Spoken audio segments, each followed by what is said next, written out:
Hi, I'm Georgie Dickens, host of Stratospheric Leaders, the podcast where I get to have inspired conversations with extraordinary leaders from across capital markets. Join me to hear their game-changing strategies, the personal stories, and powerful sound bites behind their stratospheric success. Every episode packed with wisdom, insight, and real-world lessons, the stuff they simply don't teach you in business school. If you want to elevate your game and most importantly, elevate those around you, this podcast is for you.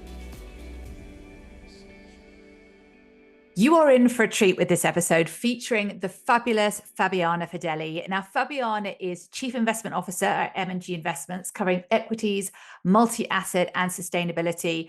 We covered such a broad range of topics in this conversation, everything from her first job making ice cream to cleaning library books, all through her up to her career to date. We spoke about sleep being part of our professional armory, how you cope with the scrutiny of the leadership seat, how do you deal with the prima donna, how do you make tough decisions, and what are the qualities that she looks for in her leaders.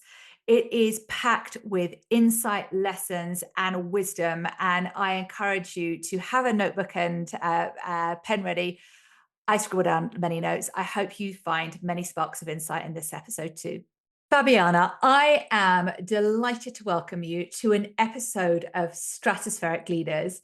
You and I first met several years ago, and since then I've worked with you as your executive coach, and you've also been an incredible founding member of Women in Leadership Global. Your career has continued to soar and it's been nothing short of inspiring. You are currently CIO of ING Investments across equities, multi-asset and sustainability, and your team manages more than $70 billion. You're also on a number of boards, investment committees, and I have been such a huge cheerleader of yours from the sidelines. And I know from our conversations, I always leave with fresh insights, new lessons, and I know the audience are going to take away many of those today. So I am going to dive straight in by asking you, what was your first ever job? This is pre the working world, but first ever job. Well, first and foremost, Georgie, thank you for the amazing introduction. You're making me blush. Okay, let's go straight into it, as we always do. So my first ever job, I was 8 years old, and I was cleaning leather covers of antique books for a friend of my mother. I believe I was being paid 20p per book. And I have this memory of cleaning them with a piece of cloth and some milk. I don't know if that is what you're supposed to do. I might not have really understood what I was using. But that was my first official job. And then my second official job, that was when I was in high school, was actually ice cream maker. And to this date, in Italy, we have everyone has a professions booklet if you have some kind of manual job. And to this date, my profession is ice cream maker for my country. Interesting. Favorite flavor of ice cream? Dark chocolate all the way with whipped cream. Oh, okay. I'm a big dark chocolate lover as well. Interestingly, Doug Sifu, who's co-founder of Virtu, I did an episode with him recently, and he also was an ice cream maker. So you know what? There's a theme here with global leaders, background of ice cream makers. And you talked about 8 years old, cleaning library books. And I think 20p back, 30, how many years ago? Maybe, well, a number of decades ago. That many years ago. That feels like that was well paid, 20p a book. I was overpaid. Clearly. What did you dream of becoming back, the younger Fabiana? Where did you see yourself? So this is interesting because I wanted to travel. That was my dream. And from a very early age, I actually did travel by plane quite a bit. And so I saw stewardess that were doing such an amazing job, and I wanted to be a stewardess. And now I'm thinking, why did I not want to be a captain? It's true. Why did you not want to be a captain? Who knows? I mean, probably I was closer to these wonderful women at the time. They were all women that I can remember, being always so kind. So that could be one reason. And, I was born in Italy many, many years ago where women didn't have certain professions. And whereabouts in Italy were you born? I was born in Rome. Oh, okay. Well, if anyone hasn't been to Rome, I took my parents there many moons ago, and the history there, the Colosseum, the Vatican, I mean, what an extraordinary place to grow up. It was amazing. And my husband, however, as he often does, he showed it to me in a different perspective. So he's Australian, and for the first time I took him to Rome, and I took him to see one of my best places, just my favorite places ever, which is the Colosseum. And I'm always amazed how after 2000 years it can still stand, not totally intact, but I mean pretty well. And my husband looked at me and said, "Where did it all go wrong?" In his mind, this thing is half broken. Why did we not repair it? He's missing a point. Did you not tell him? It's 2000 years I old. I tried, but I did appreciate a different perspective that he offered. Yeah. Yes, I think to your point, appreciating other people's perspectives is a good thing, even though he may be wrong. And I'm curious, I often think that when we track back over our careers and our life, not just our careers, actually our lives, there's probably been advice that's been imparted to us. Some of it's been useful, some of it probably, it'd be better to discount. But when you look back, what's a valuable piece of advice that you've been given and that you still use today? So it actually came from my first head of research when I was a research analyst at a time in Tokyo. And I was by far the most junior in the team, and he was always very kind and respectful. And he said, no matter how senior you are, always be respectful, even to the youngest team member you have, because at some point they might become your boss. And there's something there about manners as well. I think manners matter, and that's true, isn't it? You never know how things can change. So it's that level of respect and just being a good human being. Yes, and the reason that he gave me, to this day it feels funny, but the principle of being respectful towards everyone, no matter what the seniority gap is to me invaluable. And how's that changed how you've approached things in your career? It has just given me this extra piece of self-awareness that you owe respect to everyone, and that sometimes you're having really bad days, and you still have to remember that no one is responsible for those bad days. Well, someone might be responsible, but that doesn't justify you being disrespectful. So I am a firm person, so I will say what I think, but I always hope and aim at saying it with respect. I love that. And I love what you said, that nobody is responsible for your bad days. I remember a taxi driver once, I was like, come on, I needed to get, I think it was to Waterloo to go on the Eurostar, and I was getting really frustrated. It looked like I was going to miss my train. And he's like, I'm not responsible for you not allowing yourself enough time. And I'm like, damn it. It's so true. Right. So true. But I was imposing my emotion and annoyance on him. You mentioned Tokyo, and I didn't realize until recently that you speak Japanese. I do, not as well as I used to, but I do. I did my master's at a very Japanese university. This was many, many years ago. And then I stayed in Tokyo to work in my first job in the financial industry as a equity analyst at what at the time was ING Barings. I recently did a post on the Japanese football team. This is back a number of years ago. It was after the World Cup final, how they'd left the locker room. They'd kind of swept the floors. They'd left a thank you note, like everything was spotless. And it led me, when I read that, I read an article about it, exploring Japanese culture a little bit more in the business world. And we talked about respect a minute ago, but respect and just that the attitude was, I just didn't realize, again, it was something I hadn't been privy to. So the one thing that I always was so incredibly impressed with was the fact that didn't matter how menial the job, any Japanese person who had that task was doing it with pride and was trying to do it at the best of their abilities. And I think that's a huge lesson in life, because sometimes we feel like we're so superior to what we're asked to do that we shouldn't pay that much attention to it. And there is something about saying, you know what, this is something that is under my responsibility. And so I will do it to the best of my abilities. And it is very much part of the Japanese culture. And I have this incredible admiration for it and for many other things of the Japanese culture.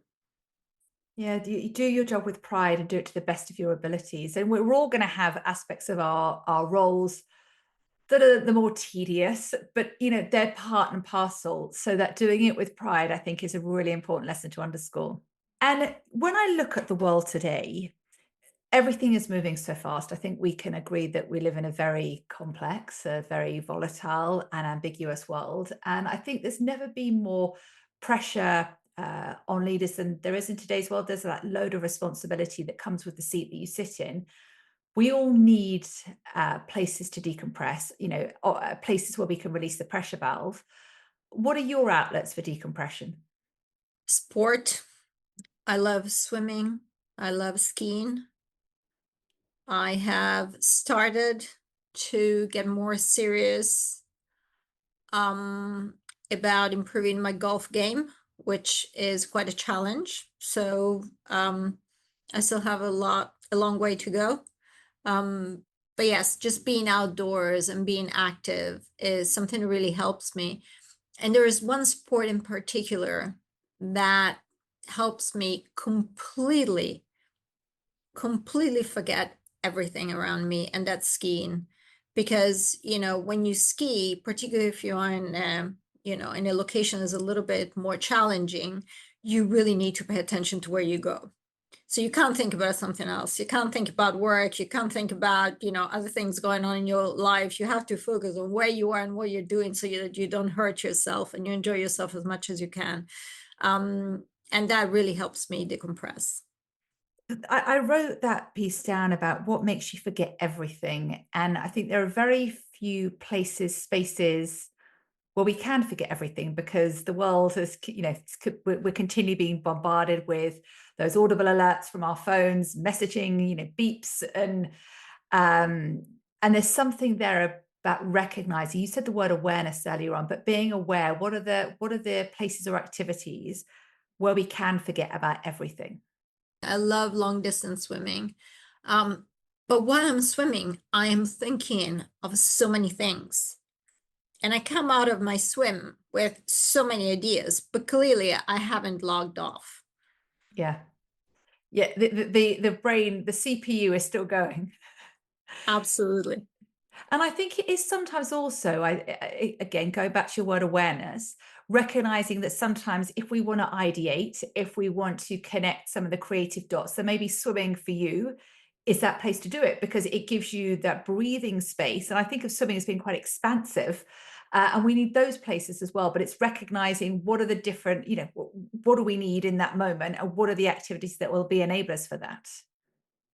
Yeah, and you learn it over time, right? And sometimes consciously you realize it consciously, and sometimes it takes a very, very long time to have that eureka moment where you think, oh, really, this is what does that for me.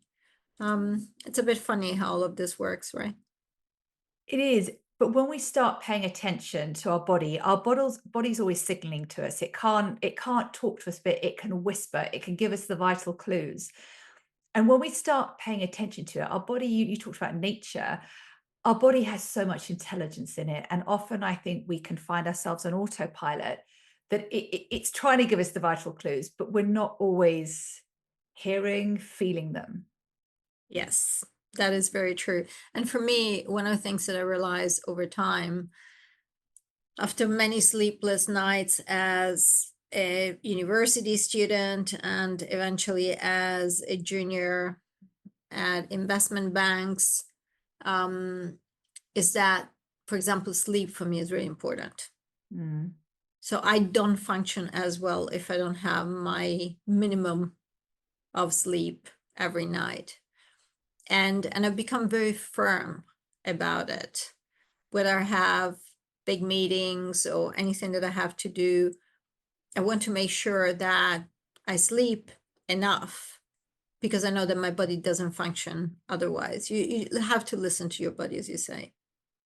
And sleep is part of our professional armory. And there was some research, and I can't remember the exact numbers, but it talks about I don't know if it's 3 or 4 hours sleep, but a small amount of sleep, how it can impair us the same way as if we've drunk quite a few units of alcohol, and yet you wouldn't go into a meeting drunk because you'd probably be exited straight away from that meeting room. And yet we can sometimes trade more hours worked for sleep. And I don't think we always have, especially if we're on planes a lot of the time, you don't always have full control of the sleep schedule, but where you can, it's exercising that discipline. You owe it to your counterparties, you owe it to your clients, you owe it to your colleagues to be, as much on top of your game as is possible. So doing anything that would detract from that is, it doesn't really show a lot of respect for another person's time. And as I listen to you there, what really comes up for me is, as leaders, you have a responsibility to the seat that you sit in. You're in that role for a reason, and there is a kind of a certain minimum expectations that come with that. Yes, and actually, you know what? This is something that I've been realizing over time. The degree of scrutiny on everything you do when you are more visible as a leader is, intense. And that is something that you have to accept as part of your role. But if I think of if you want, the behaviors that are noticed of myself and not of others, sometimes I find it quite surprising, but I understand why. Every little thing that you do is very visible and therefore becomes scrutinized. And that's a good question, because if everything you do is visible, and interestingly, my 12-year-old son is launching a podcast next week called Rugby Legends, and he's been very, very fortunate to interview some great rugby players. And one of them was Sir Clive Woodward, who was the England coach when England won the World Cup in 2003. It was one of the questions he asked Sir Clive, how do you deal with scrutiny in the seat?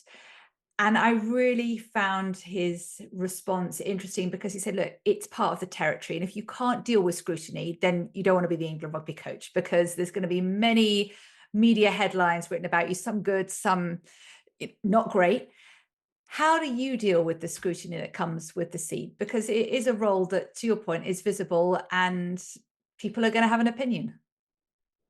You have to deal with it with balance. I mean, you can't change your behaviors just because you are, you're wondering, what will people think about this? At the same time, you have to hold yourself to a high standard because you know that, other people will not necessarily judge, but might have a different perception of your behavior, might be impacted in some way by your behavior. And, you have to be aware of it. I mean, one of the things that I realize is if I have a firm reaction to something, particularly the more junior members of my team will, they will have a negative reaction to it. They will feel concerned, maybe worried that they've done something wrong, worried that maybe, I don't like how they work. And so I really need to be more nuanced when I speak to members of my team, particularly the younger members of my team, and my behavior is important. Yeah, it's that perception can soon become reality. So how we show up, it matters. There's an intentionality around how do I want to be received, knowing that, what are the things I need to dial up and dial down in every interaction, different for maybe a junior member versus mid-level versus senior. What do you think people think of you when they meet you for the first time? So it depends on how much time they have with me. I think that at the beginning, they see me as a fairly friendly and open person, and possibly warm.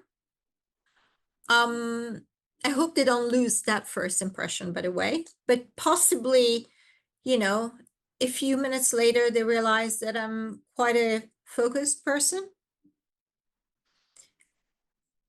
And depending on the circumstances that are surrounding us, they might also realize that I'm a fairly firm person. Mm. But I'm still hoping they don't lose the first bit of the warmth and the friendliness and, the nice bit. So the friendly, open, warm, firm, and focused. And actually, hearing you say the word nice, can leaders be nice and still be, can you be successful if you're nice? Depends on or how you define the word nice. So if nice is respectful, yes, you can be respectful. And yet, as a leader, you have to be firm and you have to be able to make tough decisions. Mm. So nice can't be necessarily soft, if you want, when that softness is out of place in decision making. And those tough decisions, they're part of the territory with the leadership role. How do you go about making tough decisions? And I suppose what do you, when we say the word tough decisions, what would what's a tough decision for you? Well, one of the toughest decisions is to let, any of your team members go. I mean, to me, that is a very tough decision. And the way I think about it is that in the end, you have to think about the whole. You have to think about your clients. You have to think about your other team members. You have to think about the business. And sometimes, to make sure that your clients are served well, that the business continues to flourish, and the rest of the team is put in the best position to perform. Sometimes, unfortunately, you have to take those decisions.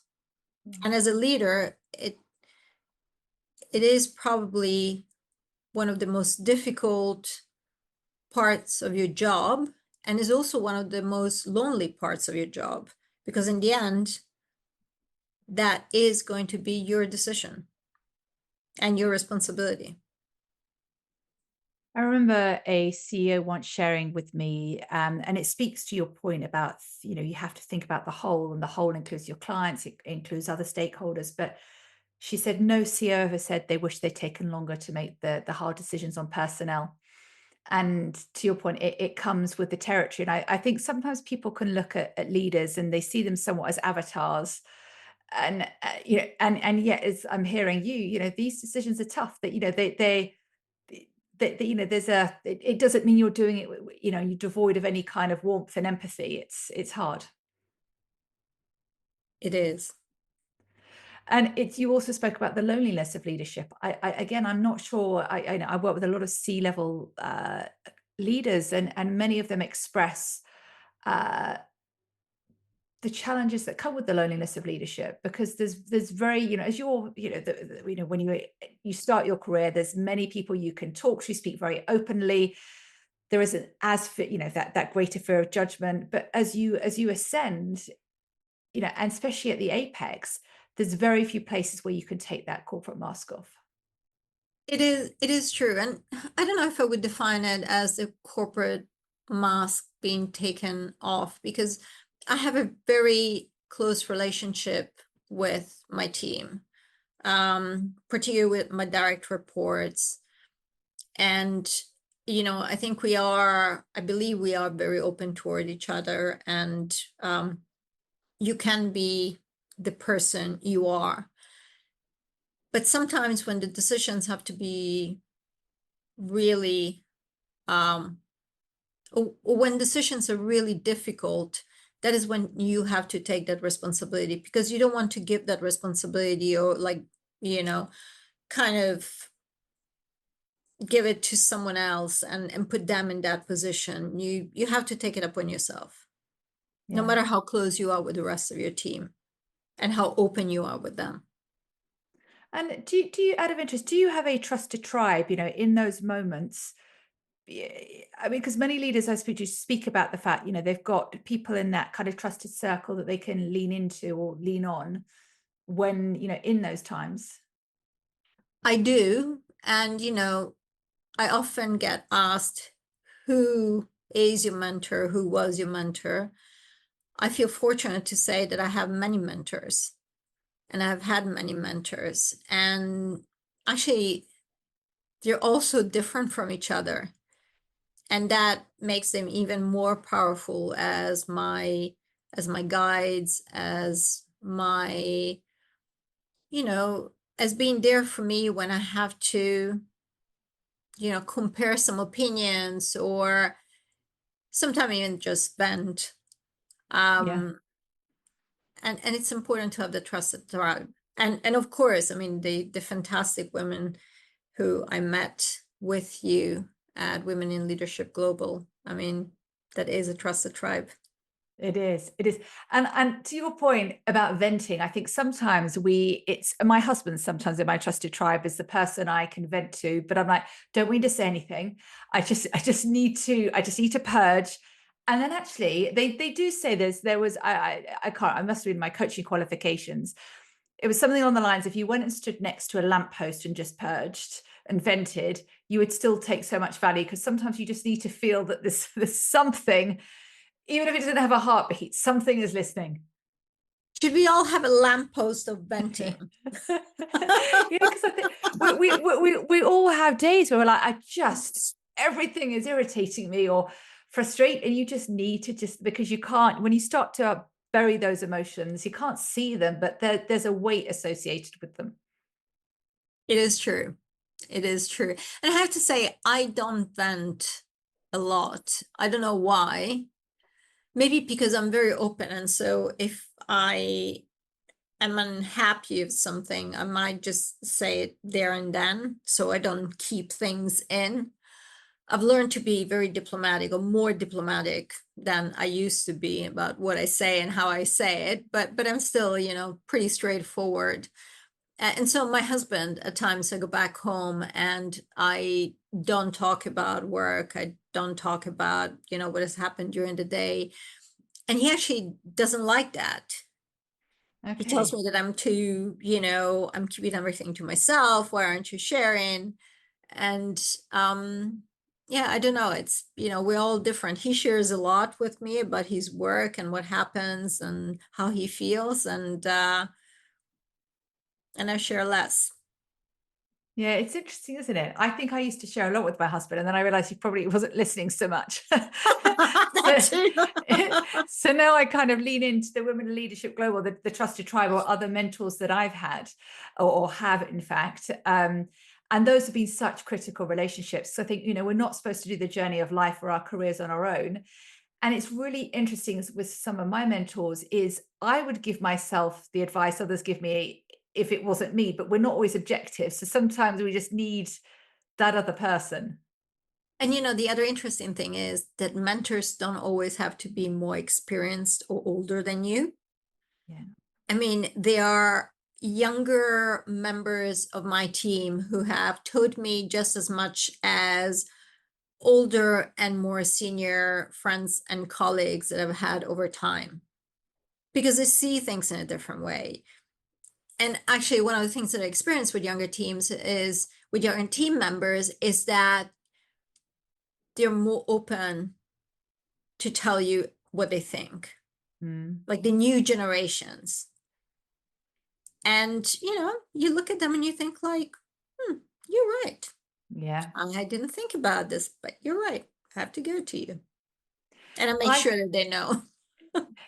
I think of sometimes perspectives. You've mentioned that word, and not that I've got my beach ball with me, but a wonderful business person, Chris Brindley, taught me this. That the beach ball, that if we think of the beach ball we have when we're children, all the different orange segments, the green, the yellow, the orange, the blue. And when we're really close to a situation, I might see the ball is blue and green, and you're looking at it and you're saying it's red and orange, and we're equally right and we're equally wrong, which is the importance of that being curious. I think being curious and actively seeking out perspectives, and actually then being thankful when people give you their perspective, and not where you see it go horribly wrong is where you ask for someone's opinion, you don't like it, and then you're not always gracious with what you hear. I once had this course at work many, many years ago, and the coach told us to say, thank you for your feedback. So even if someone was giving you the most the toughest feedback ever, or, they were just seriously telling you off about something, you had to pause and just say, thank you for your feedback. And just that little minute when, your feelings and all your kind of emotions were just given a moment of calm, just that minute was, going to help you to think about what was told to you. I actually think that was a great advice. Because feedback is a gift. Feedback is an eternal judgment. We can process it, and if we don't agree with it, that's our opinion. And one leader shared with me recently, and it is never something I really thought about, but he said when he gets feedback, he'll always ask one detractor, someone who he doesn't, he kind of butts heads with a little bit. Because he said, I can learn as much from the detractor. I don't always agree with it, but at least I understand the perception of that's maybe being experienced by others, versus the people who are the big, advocates and champions. I completely agree with that. You learn, even if you don't think that person has the right understanding of who you are and what you do and why you do it, you do learn from the way that person sees you, because chances are that person is very different from you. And that's why perhaps they don't like your behavior. They don't think you are, you've done something well enough. And it's always good to understand that perception, as I've just said, perception can become reality, and actually does become reality for others. Yeah. So it's being open and curious. Yes. And with that curiosity, I'm curious around when you've got a very big leadership team, you're in many leadership positions yourself. What attributes do you respect most in leaders? What do you think are the defining qualities, traits of successful leaders? Self-awareness, respect, and the willingness to be accountable. I mean, how many times have we seen leaders who seem to never fail, never do anything wrong? It's always someone else's fault. Yeah. Oh, it's my secretary who didn't put the meeting right in my diary. Oh, it's, or, this member of my team who's not good enough. Or in the end, you are accountable for every person in your team.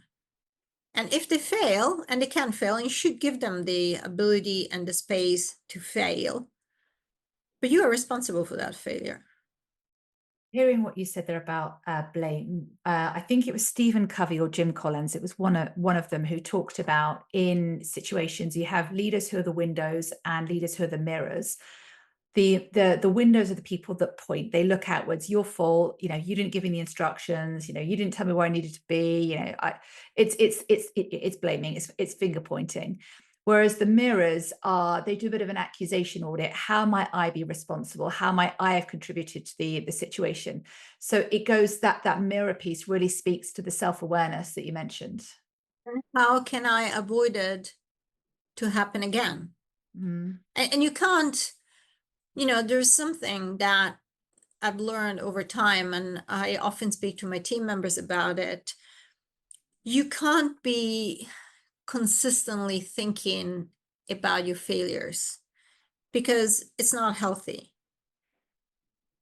But being very aware of the lessons that come from them, that is key to you growing as a leader. It's so critical, the lessons that are learned. And if you look at any successful entrepreneur, many failures that have they've been very defining moments for them.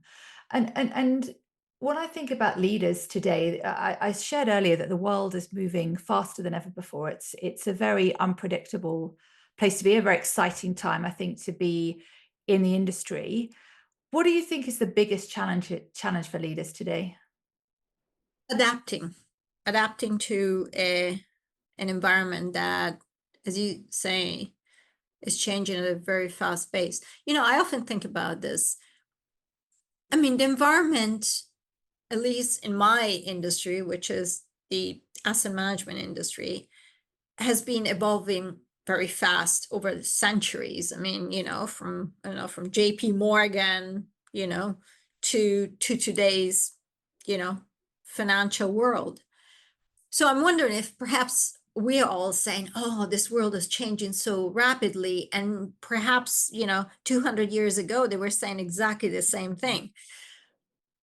But I do feel it. I do feel that right now there is such a big confluence of different forces that are affecting the way we work, let alone the way we live, whether it's technology, with artificial intelligence, whether it's, the ability of a wider cohort of investors, including retail investors, to access the market and to react to what happens in the market, or whether it is this almost instantaneous ability to access news flow. There's so many things that are happening around us. And, let's not forget that there is, a humongous part of the world population that is right now getting to the point that they have enough capital and enough education to start investing. Think about emerging markets. There's so much that is happening. And we have to realize that as the world evolves, as our clients evolve, as the tools that we can avail ourselves of evolve, we need to evolve with them. Yeah. There's AQ is our adaptability quotient. We've got IQ, intellectual, or our smarts, EQ, our emotional intelligence, and AQ, that adaptability quotient, that, the ability to be agile. And it reminds me of the quote by Charles Darwin, who said, it's not the strongest of the species that survive, it's the ones that are most adaptable to change. And I think change is acute, it's exponential. So that the being adaptable isn't a nice to have, it's a core component of success. It is. And it's, I find it quite puzzling how so many in our industry are still somehow holding on to older practices or different types of investment products, or different concepts of teams. I am a big believer that the new cohort of clients wants to feel that there is durability in any investment product that they buy. And for that to be true, you have to have a strong team around that product. So the old concept of the, key person risk, which, in the past was mainly the key man risk, and the prima donna investment manager, that needs to change. And yet, in many areas of our industry, it hasn't changed yet. That prima donna you talked about, when I worked in the industry, I saw a number of prima donnas, but who were fantastically talented at being, very good producers, and therefore they were probably kept in their seat with, even though they demonstrated at times, toxic behavior. How do you manage the prima donna? I think about the whole, what we talked about earlier. I think about my stakeholders, my clients, my team members, the success of the business. And once you start thinking in that way, you realize that sacrificing all of that to one person is just not worth it. And that makes it easier to, to explain your point and be firm and make these individuals understand that, they're not the best thing since sliced bread, because as I have said in the past, you might be the best thing since sliced bread, but a client needs to buy the whole kitchen. So they want to make sure that you have a strong team, that you have a strong company around you, that you have, nowadays is good compliance, good risk, good everything. And that word durability that you spoke to earlier, clients want to feel durability. And I really am hearing there, it's not just about one person, it's about a company, it's about a team. So, no one person is bigger than that. Yes, that is absolutely true. And it's true because in the end, you need that whole consistent business to thrive. And you need it whole. You can't start poking holes in it and taking little bits out. You said earlier, how do you want to be, how do you want people to experience you? And that also speaks to the firm and focused. Now, there are lines, don't cross the lines, because if you do, you are not bigger than the team. And in the interest of some time we've got left, I wanted to do a quick fire round, if that was okay, Fabiana. So with it's short questions, short answers. So they're a blend of personal and professional. So people can get an even greater sense of your magnificence. I haven't prepped you totally with these. So this is like off the cuff, see what comes up at the moment. So the first one, a leader you admire. So that's a very good question. So there are many. I could go back to Gandhi, but one that I admire right now and has really grown on me is Jamie Dimon. And it is because he speaks his mind.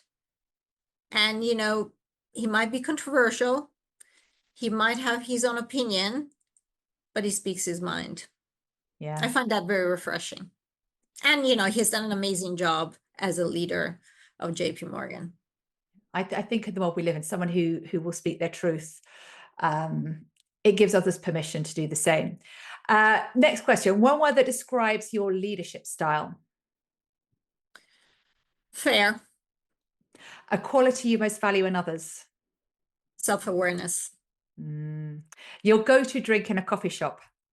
Oat milk latte with strong coffee. Is this your Italian roots? So I always think the Italians drink wonderful coffee. Oh yes, it has to be really strong. Not too much, not too watery, like ristretto, but very strong. Okay, so that leads me to think favorite place to go and drink the drink you've just said, was it the oat milk with the coffee? It's an oat milk latte. Oat milk latte. I don't drink coffee, you see. This is where, but yeah, favorite oat milk latte you ever had. Where's it been? In my own kitchen. Okay. I am a terrible cook, like terrible, because I get distracted while I cook and everything goes like, pear-shaped and it burns and it's really not pretty. But the one thing that I can make is a really good coffee. I'm very proud of that. Okay, well, you can convert me into oat milk lattes. Are you an early bird or a night owl? Super early bird, super early. And actually, I turn into a complete useless person around 9:30 in the evening. I can stretch myself to 10 o'clock, but after that, I mean, I'm gone. What time does your alarm go off in the morning? 5-ish. Yeah, we're similar. Introvert or extrovert, or somewhere in between? Extrovert. Okay. If I want to contact you, email or phone call?